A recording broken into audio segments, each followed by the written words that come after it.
Morning, everybody. Welcome to our first panel discussion. I'm Brandon Mueller, president here at Seubert. We're looking to kind of kick off a new thing here, looking to do these quarterly panel discussions about every quarter. Take 30 minutes to discuss relative topics that are happening in the world today. The goal is to explain what the risks are, how they're affecting people or businesses, and what are solutions to prevent or mitigate them. We'll look into from the lens of the commercial insurance, the employee benefit side, and also the surety bonding side as well. So really touching on all three categories of business, strategic, and hazard risk standpoint. And from the commercial side, we'll be looking at how these relevant topics affect people and assets. On the benefit side, focusing on human capital and HR. And from surety standpoint, looking at the financial impacts. Today, we'll be discussing a very simple, but also very relevant topic. It's more of a mindset, but extremely important in the industry, I would say. And that's being proactive. So what does this mean?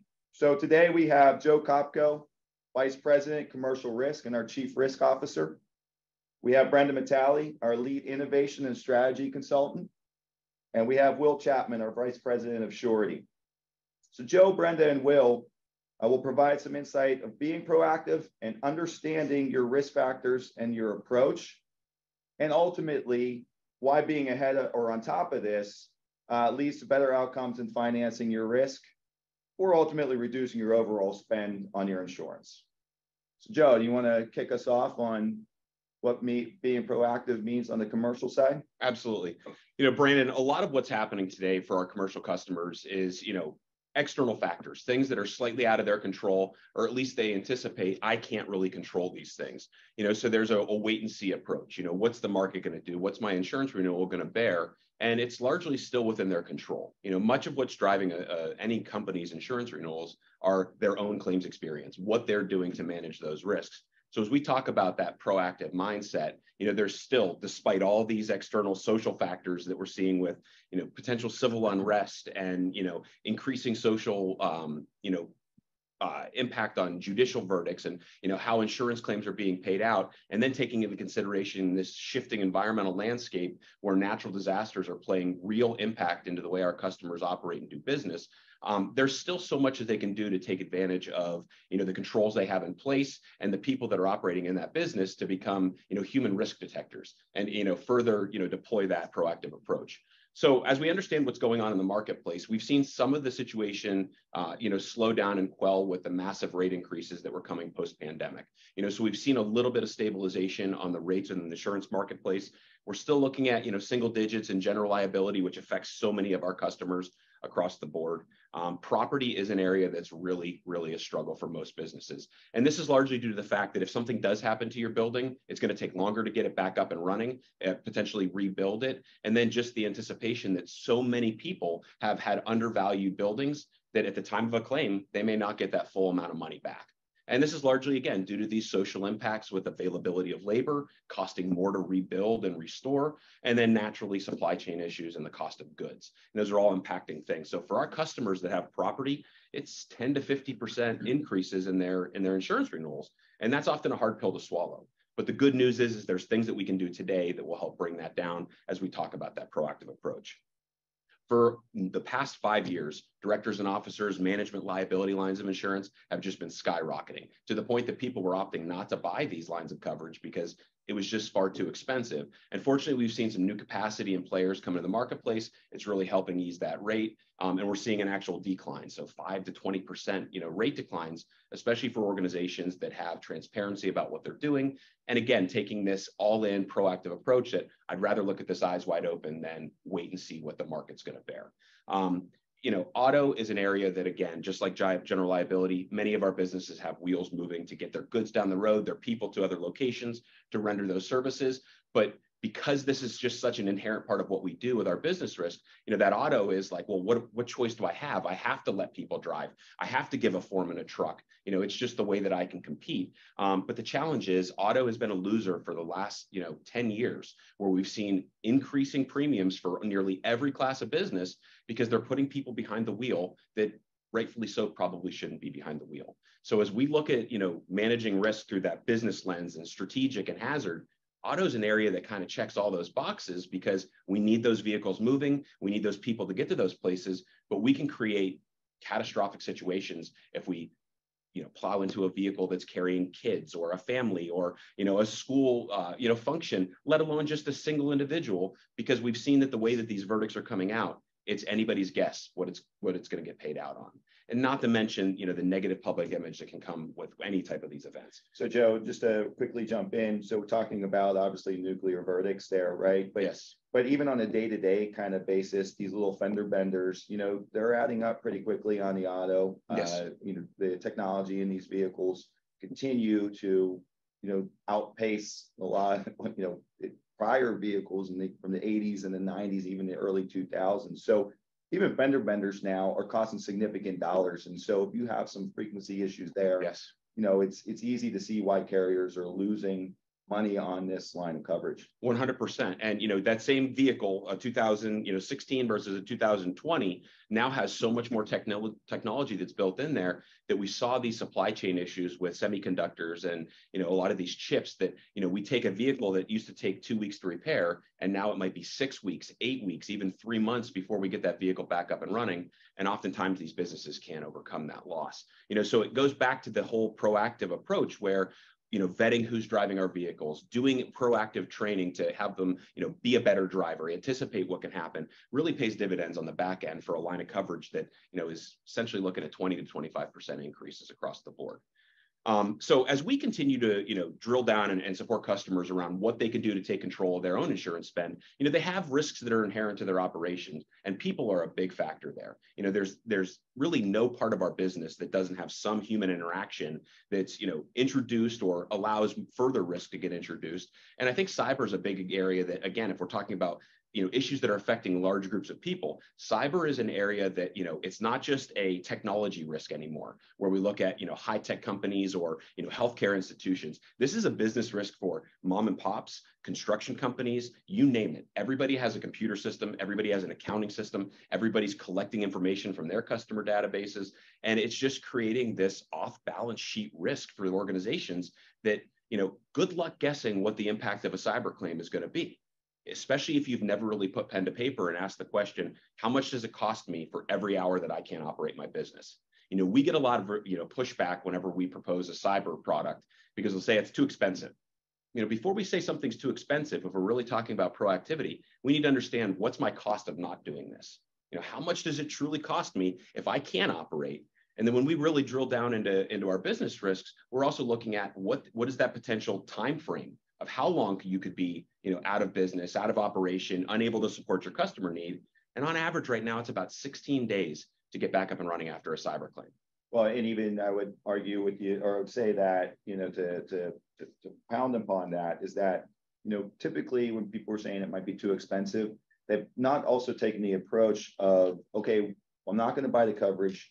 If I don't buy the coverage and I do have a claim or I do have an attack, what do I need to do now? So typically they're being very reactive. They're learning on the fly, yes, which only exacerbates the issue. 100%. If you're trying to piece together a strategy in the moment, we're naturally going to miss things. And, oftentimes it only takes 15, 20 minutes to sit around and go, all right, what's our 10 biggest customers? What's the 3 biggest impacts it's going to be if we can't operate tomorrow? And just that slightly proactive approach of asking those questions of key stakeholders, you can uncover quite a bit. So, when we talk about proactivity, it doesn't have to be this super robust, fully executed plan. It can be done in shades as we work through these issues. But as long as you put pencil to paper and invest some time today, you're going to come out better on the back end. And as I kind of tie up my piece, proactivity really comes in understanding what I'm up against and what I can do to take control of the situation. So business continuity planning, disaster recovery, they may seem like non-insurance related aspects, but when we can go to an underwriter and show them that, hey, we know how long it's going to take to recover. We've identified the key things that need to be in place in order to get this back up and running. It absolutely has a positive impact on your insurance renewal because you're a good risk. And despite all the social, pressures and impacts that's coming into our insurance environment, the carriers will compete for a good risk. someone who has these systems in place, has demonstrated that they know what they're up against, and has at least formulated a plan, it really goes a long way. And my last piece is, culture. Culture, proactivity is part of a cultural approach where collectively as an organization, we're all working together to identify risk and say, that doesn't seem right. And I work with a lot of organizations that when something bad happens, they really dig in on the back end and they go, oh, we do a whole bunch of stuff and we really, investigate. And, for years we've pushed on the 5 whys so we can get to the root cause of what's happened. But I challenge people to flip the script and go more to the what ifs. Let's start asking the 5 what ifs. What if this happens? What if this happens? What if that individual? What if this ultimately comes to light? And begin to, allow yourself to recognize that these things can happen to my business. And if I'm even slightly prepared for them, I'm going to come out much better on the back end. And that culture of bringing our people in to take more responsibility for helping manage that risk also supports in other areas where we're asking our employees to be more responsible citizens of the company and help us, push off some of these increasing costs of insurance. Brenda, how about on the employee benefits side? Yeah, so to kind of piggyback off of what Joe is talking about in culture, I think that is a really important component when we think about the human capital component of employee benefits. And so culture sounds like such a buzzword right now. Everybody's talking about culture and it's a very trendy topic. But if you take a step back and think about culture, we're all surrounded by culture every day, where we live, where our kids go to school, and where we work in our organization as a whole. So if you dissect the word culture and we think about what does that mean, like the loose definition of culture is an organization's characteristics and personality. And so what I interpret culture to be, what you interpret culture to be, or you as an employer interpret culture to be is likely very different. But I think if we put 100 people in a room and we ask them to define culture or define their organization's culture, I think we would get 100 different answers. But at the end of the day, I think collectively we could agree upon that culture is important. But why is it important? And if we reflect on the last 4 years in particular, a lot has changed. How we live, how we socialize, how we work, and values have shifted. So what employees care about and why they're getting up and coming to work every day. And so it's important as an employer to understand what your employees actually value versus what you think they value. And when you have misaligned values, it results in misaligned or misinterpreted culture. And why that's important is because if you are investing in things that your employees essentially aren't valuing, that is a wasteful spend, time, and also creates that cultural disconnect that we're talking about. So for the first time in history, we have 5 generations within the workforce, which in of itself, if you think about culture and dissecting that, it sounds really complex, right? There's a lot of layers to it. And how do you approach that? Because within those different generations, people are going to value or care about different things. And so as an employer, the average employee isn't getting up and going to work every day just for a paycheck, right? They want to be somewhere organizationally where they feel like they're cared about and their employer is valuing them, not just as an employee, but as a person. And so addressing culture internally can feel like a challenge, and daunting even. But what if we take that challenge and we look at it as through a different lens, right? That challenge is actually an opportunity. And the opportunity I see there is that rather than being just an employer of choice based on direct compensation, because you have all these other things happening right now with compensation, right? The inflation rate of wages, you have pay compression. Those are real challenges. So how can you differentiate yourself as an employer that you're not just directly competing for talent based on wage? And a way that you can do that is leveraging your culture and leveraging your benefits package to attract and retain that talent. And so the other component of that is how do you accomplish that, and how do you do that in a way that is financially feasible and sustainable so that your total rewards package has longevity, right? And so as we think about our approach to addressing risk and benefits, it's really needs to be holistic, right? And I define that as having three kind of core components. One is understanding your organizational initiatives, your culture, and also using our data analytics to drive our recommendations, right? So we can pair purposeful solutions to help you reduce and mitigate not just current risk, but prospective risk, and also integrating that culture and value component so that you're offering things in a way that it is viewed as total rewards, and you're attracting and competing with the next employer to retain that talent, because employee turnover is expensive, right? And so as we think about these different generations and total rewards, and what does that really mean? If you take a moment and think about it as an employer, what you think your employees care about, take a step back and think about it personally, right? What do you value as an employee, right? Because we're all just employees here, and what do you care about? So you think about the baby boomers, right? They're probably not going to value tuition reimbursement programs as much as maybe a PTO exchange in comparison to the millennial population. So what they value and what they care about and why they want to select you as an employer is important. And not only just what you're offering them, but how you communicate that, right? Because using that same example, how you engage with and communicate to a baby boomer population and to the millennials is going to be different, right? And it should be, because no matter how rich of a benefit package that you offer, if you're not communicating that effectively, transparently, and it's overly complex or not visible at all to the employee, it really becomes almost meaningless.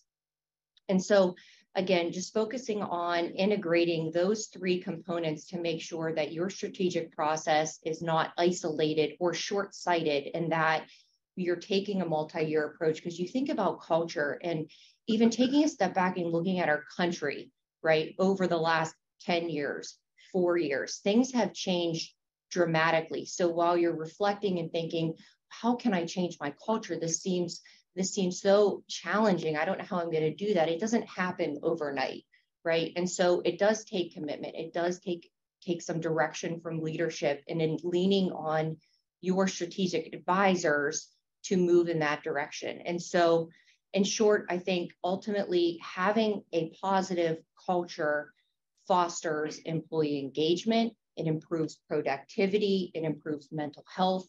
People who want to get up and go to work every day are better employees, and are very less likely to leave you for the next employer down the street, which ultimately are very positive things for both the employer, but also the employee. Great point, Brenda. I think each of us, when you talk about decision making, regardless if you're C-class executive within an organization, a regular employee, or even your children, everybody's got to make decisions at the end of the day, and informed decisions usually are the best decisions, right? So a lot of decisions we see are made, we think that this is the best thing, right? And there can be some direction given that make better decisions with the information that comes back. But I think equally to your point, even if we make an informed decision and we make a decision around, what employees are asking for, what employees want, we're not communicating that properly, we wasted a very huge opportunity. We're doing all these great things, but we're not showing that we're moving the needle into their wants and needs, right? So great point, spot on what you're saying, and really appreciate that. Well, how about from financial impact from a surety bonding standpoint, or even just a financial impact around an organization with this? Yeah, no, I think this is a very important topic, being proactive. I think communication is a good segue, because the surety wants to be an educated partner. That's all they can ask of their client, is just to be an educated partner. But this topic of being proactive will become increasingly more important when it comes to surety. It's been a really interesting time in our industry. You have 10 to 15 years of excellent results in the industry. You have increasing capacity within the industry, but you also have an industry that could have been devastated by COVID, right? Without government assistance and PPP and employee retention tax credits to the contractors, you really could have an industry that could have been devastated. The underwriting, despite all that, the underwriting has remained disciplined. The industry continues to see excellent results. However, the biggest theme right now in the industry is uncertainty.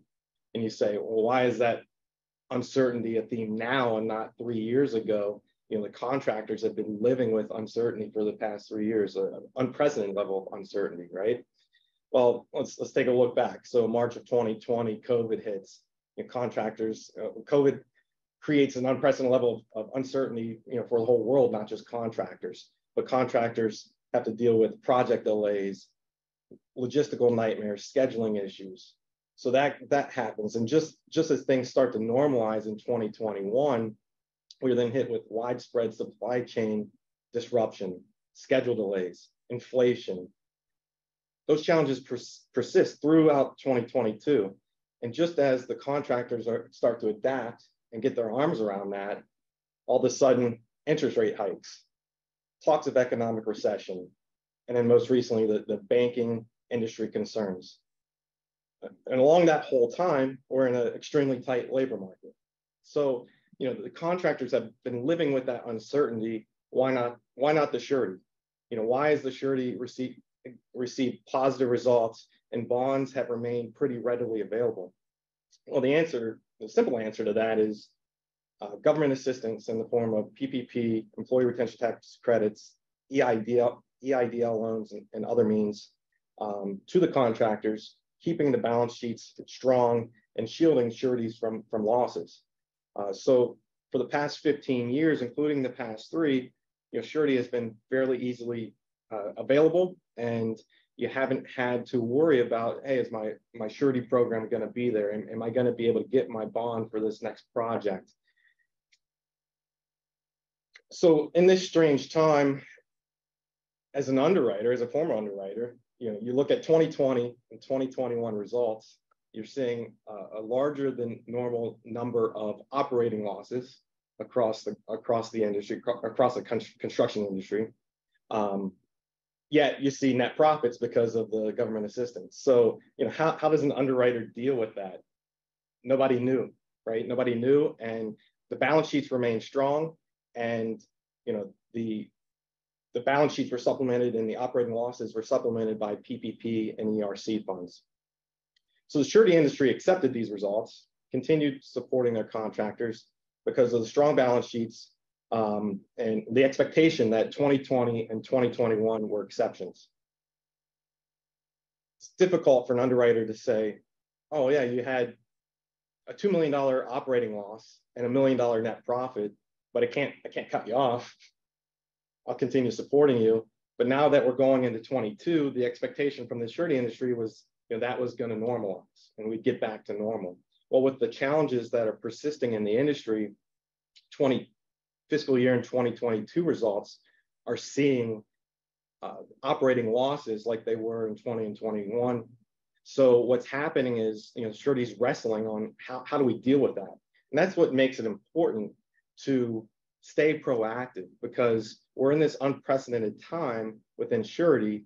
And so what does this all mean? The capacity in the industry remains, but the underwriting could become more conservative. I think the sureties will focus on basics: communication, timely financial reporting, getting fiscal year and CPA statements within 90 to 120 days of year end, more frequent financial updates, more information needed at renewal time and throughout the year, more of an emphasis on WIP analysis and what the jobs are doing, emphasis on cash flow, working capital, banking relationships. So as the uncertainty continues to grow, and especially if the market continues to harden, having a strong and robust surety relationship with your surety agent and with your surety underwriter, it can provide immense value to a contractor, right? A disciplined and well-capitalized companies who value their surety relationship are going to have distinct advantages in the coming years over ones that don't have that. Not having a stable surety program may add unnecessary constraints to a contractor's business plan. So how can a contractor be proactive in this time? You know, make sure you're speaking with a professional surety agent. You know, have them conduct a risk assessment, set goals and benchmarks, make a plan. Make sure you understand the surety's expectations. Focus on cash flow and working capital. Keep earnings in the business. You know, don't have excessive withdrawals. Solidify your banking relationships. At the end of the day, the surety is asking you to, they're asking to be an educated partner. They're asking for communication. You know, this is only going to continue to become more important in the coming years as the uncertainty persists. So, well, I mean, some of the issues and challenges that you talked about, you know, the inflation, banking, interest rates, talks, recession. I mean, we're hearing that every day. We're living in it. Businesses are very complex, a lot of risks, a lot of factors that, you know, individuals need to be concerned about. I know you're talking about construction, and surety bonding is in construction, but I mean, Brenda, Joe, I think you can agree that regardless of the industry, these are all concerns plus more that each of the industries are facing. Mm-hmm. And, you know, while construction is facing it, transportation, manufacturing, healthcare, oil and gas, you name it, you know, these industries are going through the same. Union, non-union, I mean, it's similar issues. So thank you. But I guess one of the questions I want to ask each of you, and maybe it'll help kind of maybe bring this all into perspective on why we're talking about being proactive. And really, what does it mean? So we bring it back down there. Talk holistically, right? If we're proactive as an organization on understanding what our risks are and getting ahead of them, what are those outcomes compared to being reactive, right? And so what does that look like for each of you? You know, what does that ultimately mean for the business owner or the employers out there if they're proactive in their approach to risk? Yeah. I mean, in the world that we're operating in, so much of what we're doing is, you know, this is the typically second largest spend behind payroll. So every investment that they can make in typical safety investments, you know, risk isn't just all about safety, but typical things that we're looking at from a loss prevention standpoint can yield anywhere from $4 to $10 per dollar invested. So, you know, more operating cash for them to, you know, create more, you know, employee-driven programs that would, you know, that may not otherwise have budget for, you know, better operating results from lack of disruption. You know, when we have an employee get even a slight slip, trip, and fall in the workplace could shut down true production for 2-3 hours. And again, I go back to my original question of what's your cost per hour for downtime? And, you know, looking at where we can pick up these pennies along the way. And at the end of the day, with so much of this being people-driven, the availability of labor, you know, much of what we do just increases our opportunity to have those people in our workplace being productive for our organization, so higher revenues on the back end. It's really about an eyes wide open approach to taking control of the things that you can actually have an impact on, and then picking up the benefits on the back end. I think to Joe's point of the things that you can control, right? So you can control being proactive, right? And we think about healthcare spend and where your dollars are going. I would put it into 2 buckets, right? You have your claim expenses and then you have your fixed expenses, right? So if you're proactive, what we can do is tighten up those fixed expenses, right? Shrink carrier profit margins, cut the fat, and focus on addressing the actual risk of a population. If you are proactive doing that, maybe that $500,000 claimant didn't happen, right? Because we found that person who was not being non-adherent to their blood pressure medication, who was overweight, who was walking around potential heart attack, and we prevented that from happening in some capacity. So that's just a specific example, but anytime that you can get in front of those catastrophic events one, it saves the organization money, you're reducing your claim spend, and then also the piece of that is like preventing risk before it happens. And so by helping to incorporate your culture and also health and general well-being, you are encouraging people to take control of their health and their wellness and holding them a little bit accountable and helping them along the way as far as like being healthy and preventing things before they happen and before they become a high cost claimant. Yeah, I think from a surety perspective, you have an industry that over the last 15 years generally has been in the 10 to 20% loss ratio. And the 30 years prior to that, a 30% loss ratio would have been celebrated. So you have this new norm where the expectation is, we need to be in the 10 to 20% loss ratio. So that if there is an uptick in the coming years, in the next 1 to 3 years, surety industry has a 25% loss ratio, a 30% loss ratio, there's going to be a hardening in the underwriting market, right? So now's the time to start being proactive and preparing for that. Generally, what happens in history is when there are interest rate hikes, a recession will generally follow somewhere 9 to 15 months after that. Well, the construction industry lags recession. So, there's probably a good year to 3 years of good time still within the construction industry. However, there is a risk of surety seeing more and more loss and the market tightening pretty drastically over the next 1 to 5 years. And so, we recommend that you start being proactive. You can't wait till the market hardens and then say, oh, we got to adjust. Especially in construction. I mean, these are plans that you have to put in place a year, 2, 3 years ahead of time. Yeah, so I believe we're coming up on 30 minutes, a little bit over. But kind of to summarize and wrap this up, I mean, great points by everybody. But at the end of the day, when you really come down and you try to simplify it as much as you can, employers and organizations that focus on their risks, their safety, their policies, their procedures. In your world, they're focusing on increased balance sheet, increased profitability on the P&L. They're able to get higher borrowing capacity. They're able to get higher limits on their, aggregate limit for their surety program, right? And Joe and Brenda, when we look at the commercial and or the benefit space, people that are focusing and organizations that are focusing on getting ahead of the issues, finding solutions to those challenges or hurdles to prevent them from happening, right? That's the cheapest way to attack a risk, but also have great mitigation policies and procedures in place if something does happen. We're finding that people from a holistic standpoint understand their risk. They have better avenues for purchasing insurance at the end of the day. No question. Highly desirable from the carrier standpoint, regardless if they want to take guaranteed cost, able to market them better, right? And they're able to get the best price within that guaranteed cost structure, regardless of what the industry is doing. We're in a hard market, soft market, rates are rising or decreasing. We're still able to find the best pricing for those employers, but also because they have those great mitigation and prevention strategies in place, able to take on more risks themselves. And that's when you truly start reducing your costs, right?